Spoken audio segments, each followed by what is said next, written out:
สวัสดีจ้าสวัสดีท่านผู้ชมทุกท่านนี่เป็นผลการออกรางวัลหวยลาวสามัคคีประจำวันที่8 กรกฎาคม 2569รางวัลเลข2ตัวรางเลขคีย์ออก6565รางวัลเลข2ตัวบนเลขคีย์ออก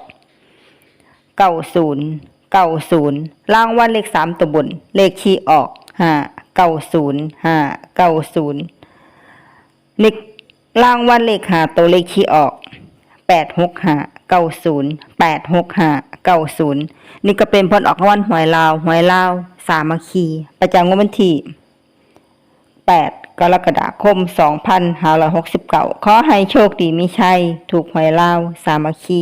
ได้รับเงินกับทุกคนด้วยจ้าฝากไว้ในด้วยจ้าซับสไครบ์กดติดตามและเป็นกำลังใจขอขอบคุณทุกท่านที่เข้ามารับชมและรับฟัง